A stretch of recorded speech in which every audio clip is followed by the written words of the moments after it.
네. 인사드리고 시작하겠습니다. 인사하겠습니다. 안녕하세요. 네, 안녕하세요. 자, 어, 어제부터 우리 본격적으로 계정 과목로 들어갔죠? 네, 오늘 이어서 해볼게요. 어제 했던 거 좀 복습을 해볼까요? 어제 했던 거 간단하게 좀 복습하는 시간을 가질게요.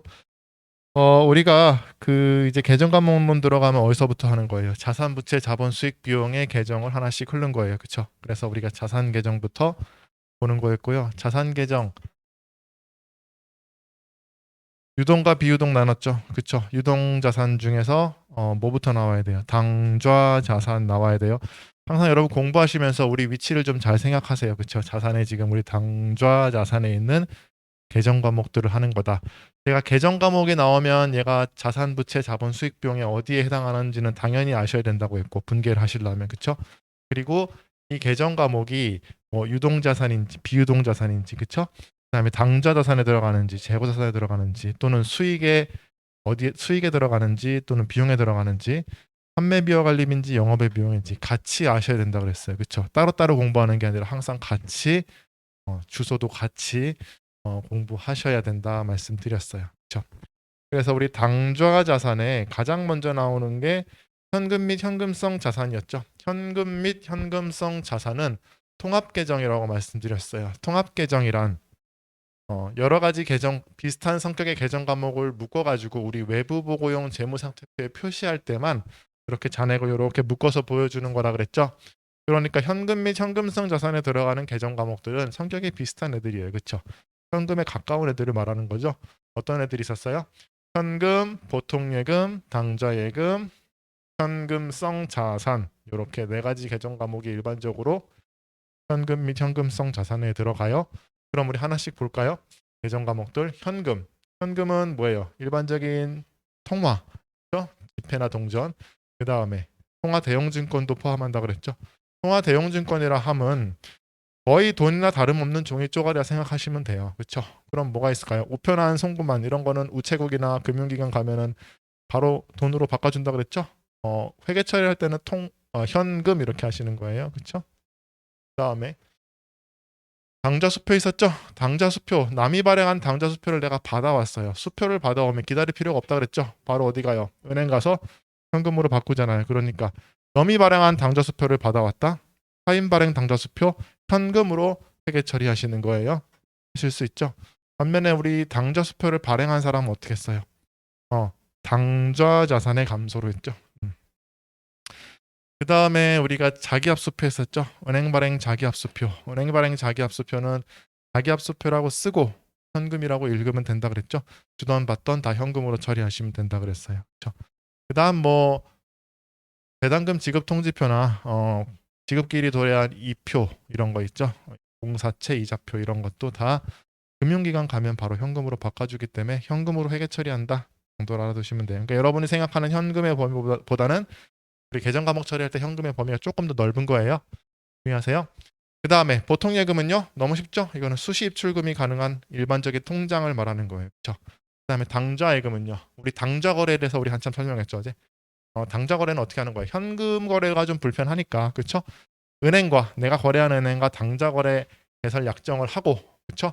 당좌 예금 통장을 개설한 다음에 거기에 돈을 넣어두면 잔액 범위 내에서 어떻게 공수표에다가 당좌 수표에다가 필요할 때마다 내가 금액 써서 주면 된다 그랬죠? 그럼 어떻게 한다 그랬어요? 받아간 놈이 은행 가가지고 돈 빼갈 때 내 당좌예금 통장 계좌에서 쑥 나간다 그랬죠? 이게 당좌 거래 약정이었죠. 좀 특이한 애가 있었죠? 이게 잔액 범위 내에서 발행하는 게 원칙인데 이게 잔액을 초과해서 발행했을 때 부도날 수가 있으니 사전에 은행과 당좌 차월 계약을 맺을 수도 있다 그랬죠. 당좌 차월 계약을 맺으면 이 마이너스 부분은 뭐예요? 빚이죠. 그러니까 부채로 처리하셔야 된다라는 거예요. 그렇죠? 그때 계정 과목 기억하셔야겠죠? 뭐예요? 단기 차입금 이렇게 하셔야 됩니다.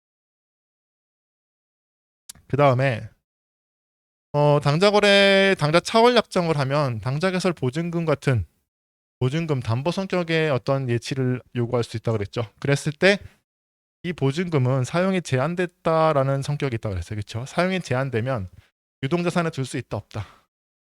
비유동자산에 특정 현금과 예금 같은 계정 과목으로 처리해 주셔야 된다. 유동 비유동이 바뀐다. 유의해 주셔야 돼요.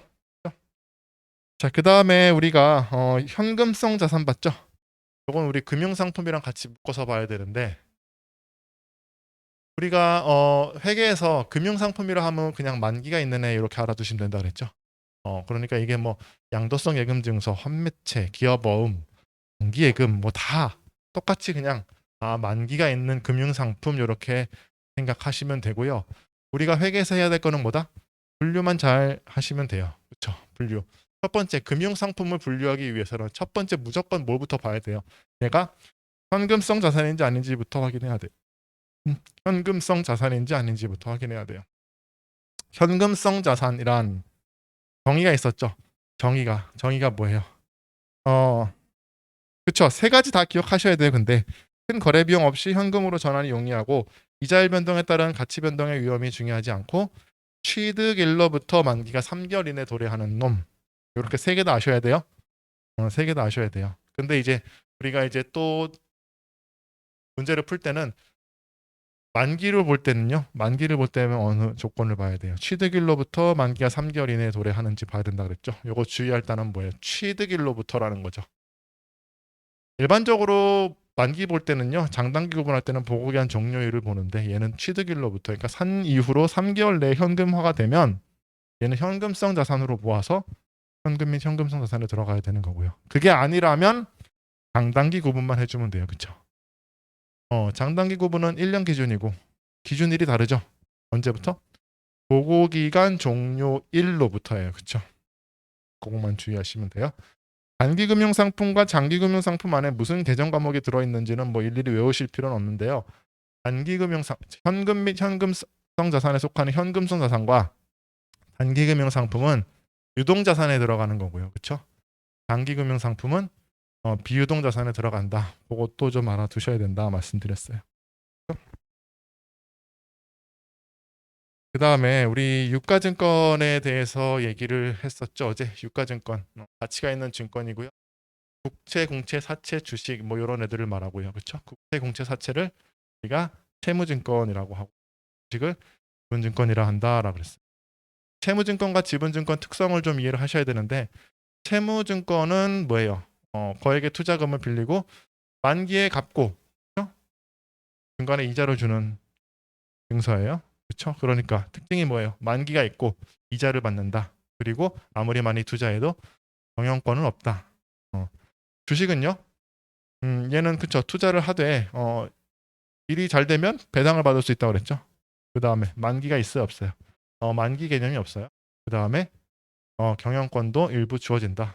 취득한 주식의 비율대로 경영권도 주어진다. 이런 특징이 있었어요. 그래서 우리가 앞으로 논의할 때는 채무증권 하면 사채를 주로 생각하시면 되고요. 지분증권 하면 주식을 생각하시면 돼요. 지금 우리가 자산 배우고 있잖아요. 그렇죠? 자산은 남이 발행한 사채, 남이 발행한 주식을 우리 회사가 취득했을 때를 얘기하는 거예요. 지금 그렇죠? 우리가 발행하거나 우리가 주식을 발행하거나 사채를 발행하면 우리가 나중에 자본이나 부채편에서 이제 다루는 거고요. 무슨 얘기인지 아시겠죠? 자, 그래서 우리가 주식이나 사채를 취득했을 때, 유가증권을 취득했을 때 분류될 수 있는 계정 과목은 크게 네 가지가 있다 그랬죠. 뭐 있었어요? 단기 매매 증권, 매도 가능 증권, 만기 보유 증권, 지분법 적용 투자 주식이라는 계정 과목 4개가 나온다 말씀. 첫 번째 단기 매매 증권이 되려면 그렇죠. 단기 시세 차익을 얻을 목적으로 취득을 해야 된다 그랬죠. 단기 투자 목적으로 취득한다라는 거예요. 그렇죠. 당연히 시장성이 있어야겠죠. 사고 파는 시장이 있어야 돼요. 그 다음에 만기 보유 증권은요. 만기까지 보유할 의도와 능력이 있어야 된다 그랬죠. 당연히 개념상 만기가 없는 주식은 분류될 수 없을 거예요. 그 다음에 지분법 적용 투자 주식은요. 영향력을 행사할 목적으로 유의적 영향력을 행사할 목적으로 취득하는 주식이라 그랬어요. 그렇죠? 주식을 대량으로 약 20% 이상 취득할 때 이렇게 회계 처리한다라고 말씀드렸는데 얘는 당연히 영향력을 행사하려면 경영권이 있어야 되고 채무증권에는 해당하지 않는 계정 과목이 될 거예요. 이해되시겠어요? 자, 그러면 나머지는 뭐다? 전부 다 매도 가능 증권으로 처리해야 된다 그랬어요. 매도 가능 증권. 우리가 네 가지 분류 중에 어디에 해당하느냐를 판단하는 문제는 말 문제로 나오고요. 실제로 우리가 객관식 계산 문제나 이런 문제에서는요. 단기 매매 증권과 매도 가능 증권에 대해서 회계 처리를 잘 알아두셔야 되고 그 차이를 익히셔야 된다라고 말씀드립니다. 시험 목적으로는요. 그냥 단기 투자 목적으로 취득했다. 그러면 단기 매매 증권, 장기 투자 목적으로 취득했다. 그러면 매도 가능 증권 이렇게 하시면 된다. 우리가 계정 과목을 이렇게 열심히 구분하는 이유가 뭐다? 계정 과목에 따라서 뭐가 바뀐다? 회계 처리가 바뀐다 그랬어. 같은 상황에 따라서도 회계 처리가 바뀌어요. 오늘 확인할 거예요.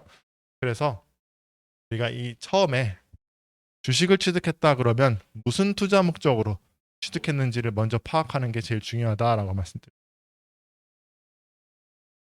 그래서 복습이 다 끝났네요. 그렇죠?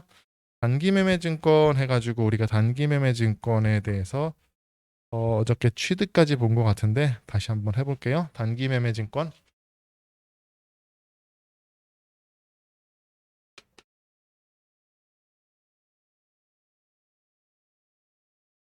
단기 매매 증권. 자산이라는 거는요. 어떤 사이클을 겪는다 그랬죠. 취득하고 보유하고 있다가 어느 순간이 되면 처분하고 그렇죠.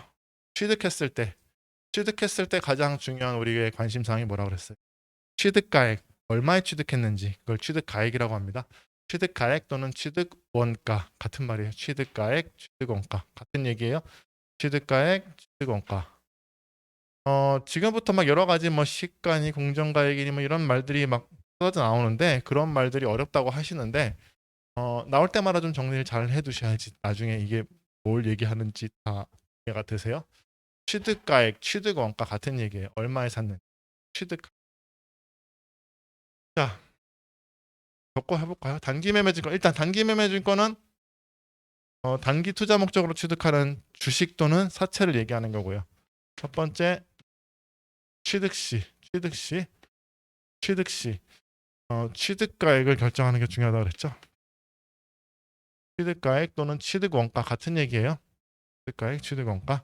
취득가액은 일단 매입가액으로 한다. 매입가액, 사원가액을 말하는 거예요. 사원가액인데 일반적으로 수수료 같이 취득 부대 비용, 내가 이 자산을 취득할 때 어쩔 수 없이 부담하게 되는 취득 부대 비용은 일반적으로 취득가액에 엎어야 돼요. 그러니까 매입가액 플러스 수수료가 있으면 뭐 수수료 등 취득 부대 비용을 엎어야 되는 게 맞는데 얘만 예외라 그랬죠. 얘만 예외, 얘만 없지 않는다라는 거죠. 수수료 비용은 취득 부대 비용이죠. 부대 비용은 단기 비용으로 처리. 단기 비용 처리라는 거 그냥 비용 처리. 올해의 비용으로 떤다라는 얘기예요. 올해의 비용, 단기 비용. 그래서 어제 했으니까 바로 예를 들어볼게요. 그쵸? 바로 예를 들어볼게요. 한 주에 100원. 아니, 거기 있는 예를 바로 할까요? 거기 있는 예 어제 했으니까. 거기 우리 단기 매매 증권의 취득의 두 번째 단기 매매 증권의 취득 있었죠? 그게 지금 주식을 단기 시세 차익을 얻을 목적으로 상장사 주식 5주를 100원에 현금 취득했다라고 했죠. 수수료가 없는 상황에서는요. 어떻게 한다? 그냥 주식을 취득했는데 단기 시세 차익을 얻을 목적으로 취득했어요. 그러면 얘는 그쵸. 단기 매매 증권 나와야 되는 거고요. 그쵸? 한 주에 100원 하는 거 5주 취득했으니까 500원 하시면 되고 뭘로 취득했어요? 현금으로 취득했어요? 현금 500원 하시면 돼요. 그쵸? 요건 이제 수수료가 없을 때죠. 근데 수수료가 있으면 그 아래 거죠. 매입 수수료 50원을 포함하여 현금으로 지급했대요. 그럼 현금 지급한 건 총 얼마예요? 550원이잖아. 그렇죠? 한 주에 100원씩 5개 그다음에 수수료까지 550원. 그러면 원래 일반적인 자산의 취득은요. 그냥 단기 매매 증권 취득가액 550원 하시면 돼요. 550원 하면 된다고요. 550. 이렇게 하라 마라. 이렇게 하지 않는다라는 거예요. 그렇죠? 수수료는 따로 떼서 취득가액에 이 취득가액에 업지 말고 따로 떼서 50원은 따로 떼서 수수료 비용이라는 비용 계정 과목이고요. 얘는 영업 외 비용이다. 요거까지 알아두셔야 돼요. 그죠? 그것만 주의하시면 돼요. 취득 시 주의할 거. 그래서 단기 매매 증권의 취득 부대 비용은 별도로 비용 처리한다. 단기 비용 처리한다. 자, 됐죠?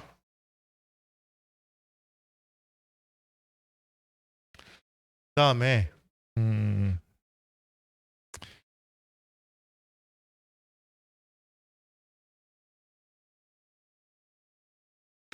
기말 평가인데요. 자, 예를 들어 볼게요. 여러분이 만약에 주식을 샀어요. 삼성전자 주식을 샀어. 중에 예. 삼성전자 주식을 샀어. 내가 어느 정도 값이 오르면 팔아버리려고 샀어. 그걸 샀는데 산 가액이 얼마라고 칠까요? 5만 원? 예를 들어서 5만 원에 딱 거래를 체결하고 내가 샀어요. 자, 그러면은 질문 드려볼게요. 5만 원짜리 삼성전자 주식을 샀죠.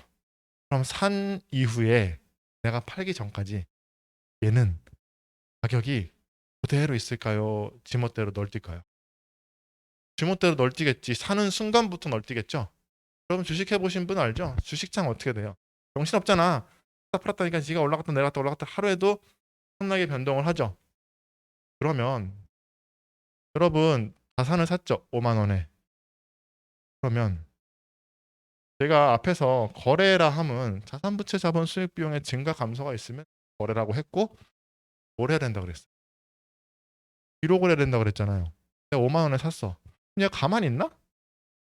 늘잖아. 15초 뒤에 늘어요. 막 15초가 뭐야? 한 1초 단위로 늘어요. 1초가 뭐야? 0.5 1초 단위로 막 왔다 갔다 늘었다 줄었다 하죠. 그러면 그럼 배운 대로 5만 원에 사는 데가 1분 뒤에 5만 1,000원이 됐어. 예를 들어서 그러면 1,000원이 올랐네? 뭐 해야 돼요? 거래잖아. 기록해야지. 1,000원 오른 거 기록해야 되지 않아요? 10초 뒤에 내렸네? 그럼 또 자산이 줄었잖아요. 기록해야지. 안 그래요? 배운 대로 하면 자산이 변동할 때마다 우리는 기록을 해줘야 된다고. 그럼 주식 하나 사면 사람 하나 고용해가지고 그쵸? 너 모니터 앞에 앉아가지고 너 이거 일주일 체크하고 있다가 움직이면 무조건 기록해. 회계 처리해.라고 해야 되나요? 그럴 필요가 있다 없다. 없겠죠. 있으면 이상하지. 그쵸? 왜 그럴까요? 왜 그럴까요? 이 답을 알면 참 여러분 되는데. 왜 그럴까요? 왜 시시각각 변하는 주식의 가액을 기록하지 않아도 될까요? 배웠어요, 여러분. 응용을 좀 해. 왜 안 해도 될까?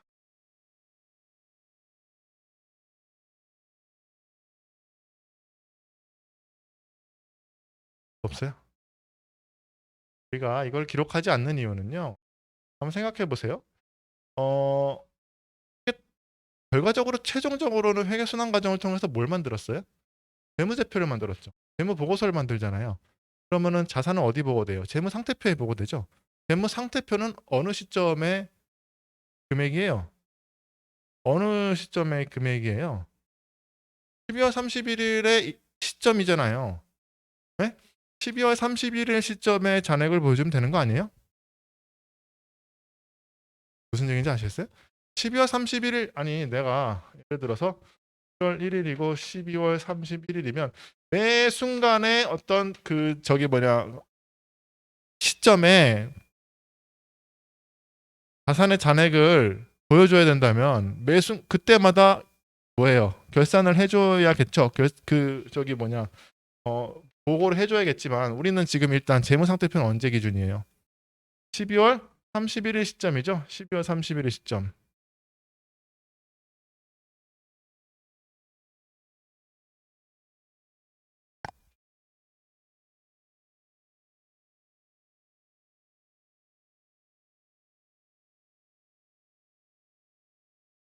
12월 31일 시점이잖아요. 그쵸? 그러니까 이때 적어도 중간에 삼성전자 주식을 샀지만 주식이 아무리 변동이 돼도 우리가 관심을 가져야 될 때는 언제예요? 기말에만 관심을 가지면 되겠죠. 그리고 그때의 가액을 보고 해주면 비교를 해주면 그럼 만족하는 거 아니에요? 그렇죠? 그러니까 삼성전자 주식을 샀을 때 가액이 지멋대로 변동하더라도 적어도 한 번만 이제 12월 31일 하루만 얘를 평가해주면 좋하다라는 거예요. 무슨 얘기인지 아시겠어요? 그래서 우리가 주식을 사지만 가격이 변동돼도 가만히 있는 이유는요. 그날의 기준으로 재무상태표를 만드는 게 아니기 때문에 그래요. 그러면 언제는 적어도 한번 해줘야겠더라? 기말에 12월 31일에는 한 번은 평가를 해줘야 된다라는 거예요. 그렇죠? 평가라는 거는요. 여러분 평가라는 거 항상 상대적이죠. 기준이 있고 이게 좋은지 나쁜지를 평가를 하려면 뭔가 비교가 돼야 되는 거잖아요. 뭐랑 비교를 할까요? 평가라는 건 항상 평가라는 말이 나왔다 그럼 여러분 앞으로 회계에서 평가라는 말이 나왔다 그럼 금액을 두 개를 찾아야 돼요. 금액 두 개를 찾아야 된다고요. 첫 번째, 우리의 장부에 적혀 있는 장부에 적혀 있는 금액이죠. 장부에 적혀 있는 금액. 취득가가 될 거예요. 취득을 만약에 최근에 했으면 취득가. 취득해서 장부에 적혀 있는 가액. 장부에 현재 적혀 있는 가액을 장부가액이라고 그래요. 지금 현재 장부에 적혀 있는 가액을 장부가액이라고 하고 이 경우는 취득가액과 장부가액이 일치하겠죠. 아직 평가를 한 번도 안 했으면. 그러면 어쨌든 장부가액이라 적어볼게요. 장부가액을 알아야 되고 그렇죠? 또 뭘 알아야 돼요?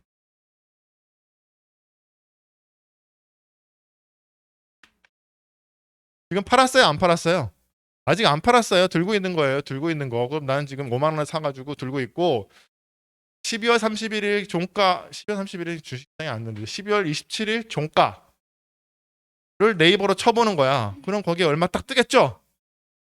딱 뜨잖아요. 그게 뭐예요? 그게 공정가액이에요. 즉 얘가 시가랑 비슷한 의미예요. 거의 같아요. 그냥 시가라고 알아두시면 돼. 공정가액, 공정가치, 시가. 여러분 지금 수준에서는 공정가액과 공정가치와 시가 다 같은 말이에요. 공정가액, 공정가치, 시가 다 같은 얘기예요. 부르는 거에 따라 사람에 따라 좀 다르고 생에 따라 좀 다른데 같아요. 다 여러 가지 지금 막 말이 나오죠. 공정가액, 공정가치, 시가 다 같은 말이에요. 그럼 얘네들이 비교하는 거죠. 장부가액은 내가 산 가액을 말하는 거고 지금 여기서는 취득가액이 되는 거고 그렇죠? 장부에 적혀 있는 가액. 그 다음에 종가 12월 31일에 가액은 공정가치를 말하는 거예요. 그럼 얘네 두 개 비교하면 우리가 내가 기분이 좋고 나쁘고 나오겠죠. 그러면은 예를 들어서 장부가액이 100원이야. 나는 100원에 샀는데 12월 31일에 시가가 120원이에요. 기분이 좋아요, 안 좋아요? 그렇죠. 얼마만큼 좋아요? 20원만큼 좋은 거예요. 그게 평가이익이라 그러는 거예요. 그렇죠. 단기매매증권을 평가한 이익이죠. 단기매매증권 평가 이익이 발생하고요. 그 다음에 뭘 해야 되냐면 장부가액 공정가치만큼 끌어올려줘야 돼요. 20만큼 올려줘야 돼요. 그 다음에 장부가액이 100원일 때 공정가치가 예를 들어서 70원이야. 시가가 70원이래. 그러면 어떻게 해줘야 돼요? 아니 뭐 어때요? 기분이 안 좋죠? 30원만큼 기분이 안 좋죠? 평가 손실이 발생한 거예요. 장부가액을 70원만큼 까줘야 돼요. 자, 이거 회계 처리는 어떻게 하냐 볼게요. 회계 처리 간단해요. 거기 보시면 단기매매증권의 기말 평가 해가지고 있죠. 사례 바로 볼게요. 기말 현재 보유하고 있는 단기매매증권의 장부가액은 500원이며 공정가액은 600원이다. 나왔죠, 그렇죠? 장부가액 500원이며 공정가액은 600원이다. 기분 좋아요, 안 좋아요? 좋죠. 100원만큼 좋잖아. 그러면은 100원만큼 어떻게 해줘야 되냐면요. 단기매매증권을 끌어올려줘야 돼요. 단기매매증권 증가, 차변 대변. 차변이죠. 단기매매 증권 얼마? 100원. 그 다음에 단기매매 증권 평가이익.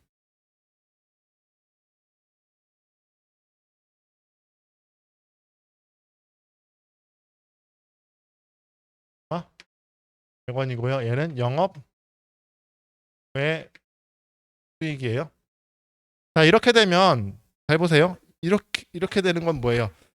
장부가액이 500인데 공정가치가 600이니까 장부가액을 공정가액으로 만들어준 거죠. 5만 원짜리가 아니라 6만 원짜리야라고 만들어준 거죠. 그러면 단기매매증권은 장부가액이 어떻게 됐어요? 바뀌었죠. 500원이었다가 지금 단기 매매 증권 계정 이렇게 보면 원래는 단기 매매 증권 계정을 보면 단기 매매 증권이 이렇게 있으면 원래 얼마였어요? 500원이었죠. 근데 지금 이거 평가 있잖아. 기말에. 그래서 얼마가 늘었어요, 지금? 100원 늘었잖아요. 그럼 단기 매매 증권 얼마가 된 거예요? 600원이 된 거예요. 그렇죠? 단기 매매 증권 업 시키면서 장부가액을 공정가치로 바꿔준 거예요. 됐죠? 500원짜리가 600원짜리 됐다고요, 지금. 그러면서 이익 잡은 거예요. 자, 그 다음에 두 번째 케이스. 그 밑에 있는 거. 기말 현재 보유하고 있는 단기 매매 증권의 장부가액은 500원인데 공정가액은 300원이래요. 아, 나의 장부에는 얼마가 적혀 있었다? 500원이 있었죠? 장부가액은 500원이 있었어요. 그렇죠? 있었는데 공정가액을 보니까 300원이래요. 아, 기분이 좋아요, 안 좋아요? 안 좋죠. 그러면은 단기 매매 증권을 늘려줘야 돼, 줄여줘야 돼요? 줄여줘야겠죠. 얼마만큼? 200만큼 줄여줘야 돼요. 그러니까 분계는 어떻게 되는 거예요? 분계는 단기 매매 증권이 차변으로 와요, 대변으로 와요? 차변으로 와요, 증가해요, 감소해요? 감소하잖아요. 단기 매매 증권 자산이니까 자산 감소 어디다 적어요? 자산 감소 어디? 대변이죠. 단기 매매 증권 이거는 단기 매매 증권을 내려주는 거예요? 까주는 거예요? 얼마만큼? 200만큼 까주고 상대 계정은 기분이 안 좋잖아요. 그렇죠?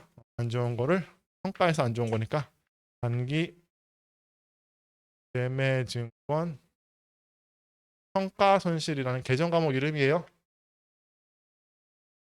아셔야 돼요. 단기 매매 증권 평가 손실이고 얘는 영업 외 비용이에요. 영업 외 비용.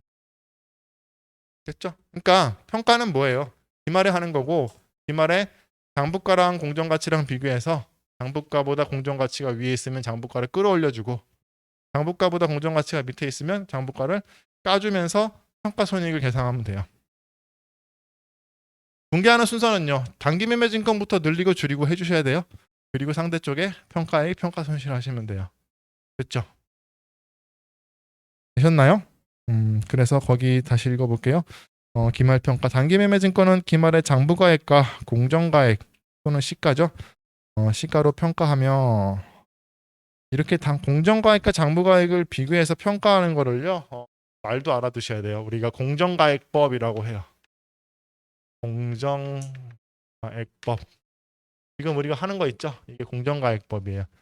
장부에 적혀 있는 가액과 기말의 공정가액과 비교해서 장부 적혀 있는 가액과 공정가액을 비교해서 장부가액을 늘려주거나 줄여주는 거. 평가이익이나 평가손실을 계산하는 거. 이게 공정가액법입니다. 그 말도 좀 기억하세요. 공정가액법으로 평가한다 하면 맞는 거예요. 단기매매증권은 공정가액법으로 평가한다. 결산일의 공정가액을 단기매매증권에 새로운 장부가액으로 한다. 공정가액법. 단기매매증권의 장부가액과 공정가액의 차이는 단기매매증권 평가이익 또는 평가손실 계정으로 하여 단기손익 즉 손익계산서에 반영한다 라고 돼 있습니다. 이가 어디로 가는 거예요? 영업의 비용과 영업의 수익은 어디 거예요? 수익과 비용이죠. 손익계산서로 가는 거예요. 손익계산서에 수익 또는 비용으로 계산이 된다. 되시겠어요? 자, 그렇게 하시면 되고요. 이제 기말이 지났어. 그러면은 우리가 요거 안 했네. 잠깐만. 지금 500원이었다가 그쵸? 공정가액이 300원이어서 지금 단기매매증권을 이렇게 200 까줬죠. 단기매매증권의 대변에 적히잖아요. 이렇게. 장부가액이 어떻게 돼요? 300원이 됐죠? 잔액이 300원이 됐잖아요. 그러니까 300원이 새로운 장부가액이 되는 거예요. 장부가액이라 그러는 거는 결국은 장부에 적혀 있는 가액을 말하거든요. 그러니까 평가를 하면 공정가액이 새로운 장부가액이 되도록 돼 있어요. 늘려주고 줄여줬으니까. 그렇죠? 그 다음에 한 장 넘겨보세요. 넘겨보시면 배당금과 이자 수령인데 좀 격가지예요. 우리가 유가증권을 취득했잖아요. 유가증권은 단기매매증권은 사채 또는 주식 다 될 수 있어요. 사채도 단기매매증권으로 처리할 수도 있고요. 단기 투자 목적으로 취득하면 주식도 단기 투자 목적으로 취득했으면 단기매매증권 처리할 수 있어요. 그러니까 사채나 주식 다 단기매매증권이 될 수 있고 사채나 주식을 가지고 있으면 중간에 뭐 받을 수 있다 그랬어. 사채는 이자 받고 주식은 배당 받죠.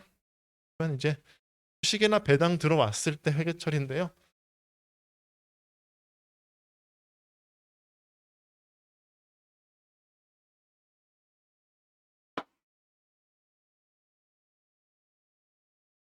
거기 보시면 배당금 및 이자 수령이라고 돼 있죠. 간단해요. 이거는 뭐 배당금 이자 수령 시. 자, 배당금 받았다. 그러면 어떻게 하면 돼요? 거기 지문에 있나? 기말 현재 보유하고 있는 주식의 현금 배당이 500원이 보통예금 통장에 입금되었다. 내가 주식을 취득했죠. 가지고 있으니까 배당을 받을 수 있는 거예요. 이건 배당 받는 경우에요.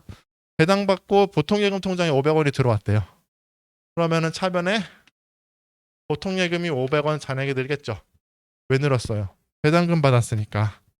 요거를 우리가 계정 과목을 배당금 수익이라고 한다. 배당금 수익. 배당금 수익 100원 하시면 영업 외 수익이다. 기억해주세요. 영업 외 수익. 영업 외 수익. 우리가 일시적인 여유 자금을 지금 투자해 놓은 거잖아요. 단기 매매 증권에. 그렇죠? 그래서 얘는 영업 수익은 아니고 영업 외 수익이다. 만약에 이자를 받았어. 이자를 현금으로 100원 받았다. 그러면은 현금 100원 하시고 여기 뭐가 나오는 거예요? 우린 이거 앞에서 배웠죠. 이자 수익이죠. 이자 수익. 이자 받았다. 그러면 이자 수익 하시면 수익. 얘도 영업 외 수익입니다. 이자 수익과 이자 비용은 영업 외 수익, 영업의 비용. 배당금 받았으면 배당금 수익 하시면 되고 이자 받았으면 이자 수익 하시면 돼요. 중요한 논점은 아니고요. 그래서 이 배당금 수익이라는 계정 과목이 나왔다 정도 보시면 되고. 자, 그 다음에 이제 처분이죠. 처분. 단기 매매 증권의 처분 볼게요. 처분은요. 어떤 자산도 가지고 있다가 때가 되면 팔겠죠. 그럼 여러분이 취득 시에는 얼마에 샀는지가 중요한 것처럼 처분 시에는 뭐가 중요할까요? 처분가액? 더 정확한 거는 잘 팔았는지 못 팔았는지가 중요하잖아요. 그렇죠? 처분 이익이 발생했는지 처분 손실이 발생했는지 그렇죠? 잘 팔았는지 못 팔았는지. 그러면은 잘 팔았다 못 팔았다는 반드시 그것도 두 개의 가액이 나와야 돼요. 그렇죠? 금액이 두 개가 나와야 돼요. 여러분이 물건을 잘 팔았냐 못 팔았냐 비교할 때는 결국 뭐예요? 얼마짜리를 얼마에 팔았냐 이런 얘기 아니에요. 그렇죠? 그걸 이제 어렵게 얘기하면 얼마짜리를 이거는 뭘까요? 얼마짜리를 그렇죠. 얼마짜리를 이라는 건 우리 장부에 적혀 있는 장부가액을 말하는 거예요. 맞죠? 얼마짜리를 얼마에 팔았냐? 그럼 어렵게 얘기하면 뭐예요? 처분가액을 얘기하는 거예요. 얼마짜리 얼마에 팔았냐? 두 개 비교하면 되는 거예요. 항상 기억하세요. 처분 나왔다 그러면 지금은 쉬운 건데요. 나중에 이제 유형자산 나오고 하면요. 이게 딱 잡혀 있어야 돼요. 이 개념이. 처분했다 그러면 처분가액과 장부가액을 항상 찾아야 된다라는 걸 딱 머릿속에 인지하고 있어야 돼요. 팔았다 그러면 장부가액과 처분가액을 빨리 찾는 게 관건이에요. 아시겠죠? 얼마짜리를 얼마에 팔았냐 이거 비교하는 거죠. 거기 일반적인 처분 바로 사례 볼까요? 단기 매매 차익을 얻을 목적으로 보유하고 있던 장부가액 600원의 주식. 그러니까 단기 매매 증권이었겠죠, 이거는. 그렇죠? 여기서 계정 과목 우리 알 수 있어야 되고요. 장부가액이 600원짜리 주식을 현금 900원에 매각했대요. 여기서 두 개 나오죠. 이런 아주 간단한 예예요. 장부가액 600원짜리를 얼마에 팔았다? 900원. 처분가액은 900원이라는 얘기예요. 그렇죠? 600원짜리를 900원에 팔았어요. 잘 팔았어요? 못 팔았어요? 잘 팔았죠. 얼마나 잘 팔았어요? 300원만큼 잘 팔았죠. 처분 이익이 300원 발생할 거예요. 볼까요? 적어볼까요? 여기다가.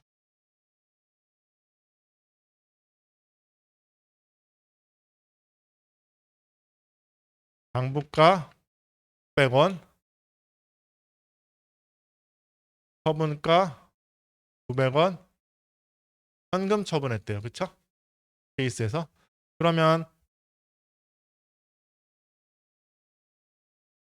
자, 처분분기 어떻게 했어요? 처분분기 지금 단기매매증권을 팔았으니까 단기매매증권이 감소 대변으로 빠져나와야겠죠? 대변에 단기 매매 증권 얼마? 600원이에요. 600원. 장부가로 빼줘야 되는 거예요. 장부가, 장부에 적혀 있는 거를 그대로 다 지금 처분했잖아요. 600원 빠지고 처분가는 여기 적는 거예요. 그쵸? 현금 받았으니까 얼마? 600원. 그러면 어떻게 된 거예요? 600원이 쑥 빠져나가면서 900원 들어온 거잖아요. 그쵸? 대차 차익이 어디 발생해요? 대변에. 그쵸? 수익이죠? 300원에서 얘는 단기 매매 증권을 처분해서 발생한 이익이다 해서 처분이익이에요. 아까는 평가이익이었고 이거는 처분이익이에요. 달라요. 평가이익과 처분이익은 다른 거예요. 아까 평가할 때 이익, 이거는 처분해서 발생한 이익, 영업 외 수익이 되는 거예요. 그렇죠? 영업의 손실간 나오는 거 볼까요? 손실 나오는 거. 자, 요거를 좀 문제를 바꿔볼까요? 장부가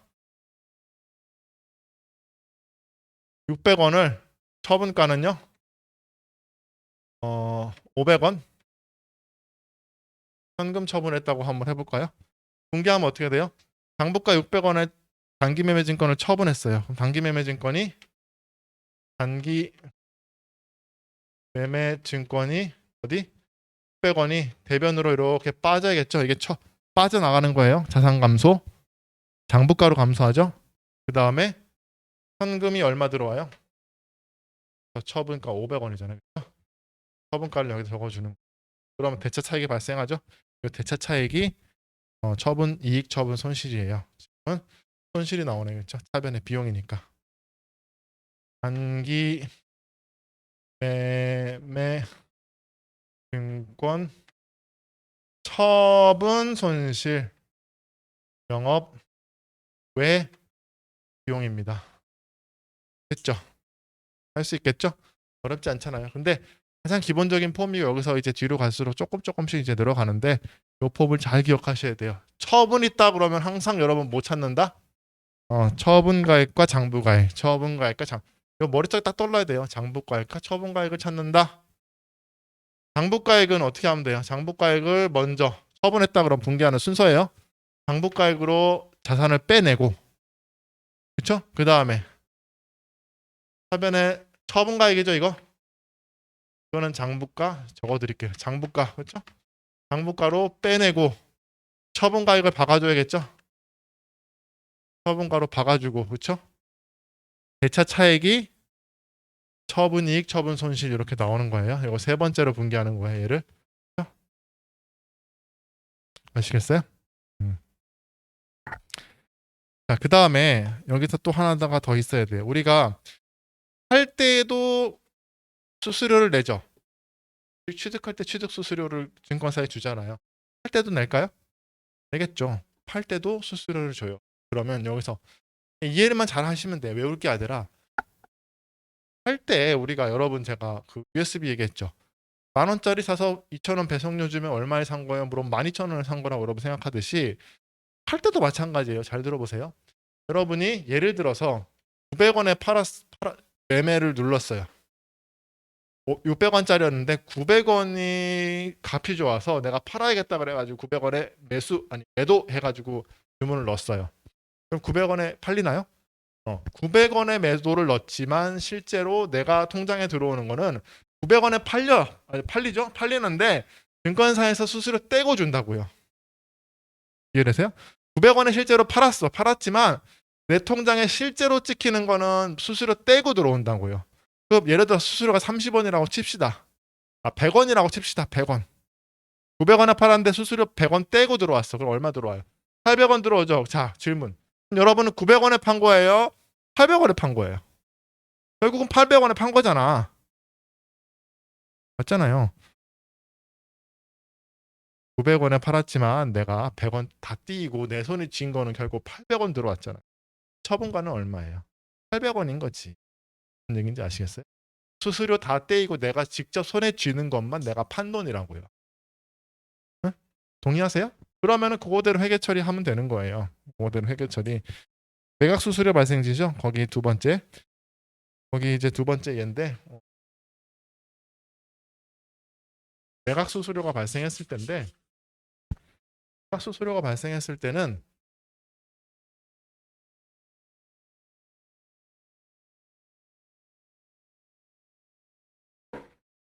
여기 두 번째 사례 두 번째입니다. 단기 매매 차익을 얻을 목적으로 보유하고 있던 장부가액 600원의 주식을 900원에 매각하고 약간 똑같죠? 똑같은데 매각 수수료 100원을 차감한 잔액을 현금으로 받았다라고 돼 있죠. 얼마에 판 거예요? 900원에 판 거예요? 800원에 판 거예요? 800원에 판 거죠. 처분가액을 800원으로 해주셔야 된다는 거. 장부가액은 얼마? 600원. 처분가액은 900원에서 100원을 뺀 800원으로 해서 회계 처리하시면 돼요. 아까 우리 제가 장부가액과 처분가액 찾는 거라고 그랬잖아요. 그렇죠? 장부가액은 600원이었고 처분가액은 900에서 수수료를 뺀 800원을 처분가액으로 생각을 하시면 다 해결이 되는 거예요. 그렇죠?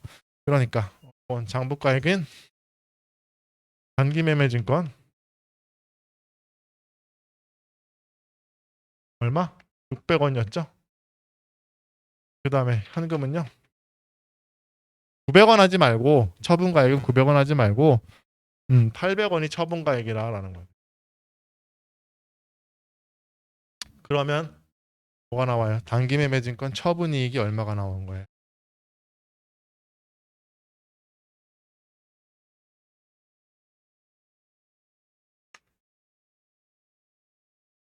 처분이익이 200원 이렇게 나오는 거예요. 무슨 얘기인지 아시겠죠? 그냥 정리라면요. 취득 수수료, 처분 수수료가 있을 때는 더 드릴게요. 처분 수수료는 처분 가액에서 차감한다. 이렇게 생각하시면 돼요. 처분 수수료는 처분 가액에서 빼준다. 처분 가액에서 빼준다. 처분 가액에서 빼준다.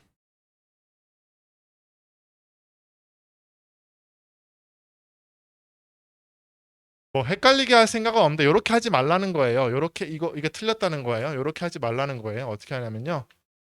단기 매매 건 900원 하고 900원에 팔았잖아요. 그러면 900원에 팔았으니까 현금 900원 하고 처분 손익을 그렇죠. 그렇죠. 단기 매건 처분이죠. 처분이익이 300원이구나라고 하고 가 나갔어? 그리고 어떻게 해요? 지금 100원 나갔잖아요. 퉁퉁 쳐도 상관없지만 조금 나가고 비용에다가 수수료 비용 하지 말라는 거예요. 네. 수수료 비용 100원 이렇게 따로따로 하지 말라는 얘기예요. 어차피 이 근거는 뭐냐면 어차피 이 거래에서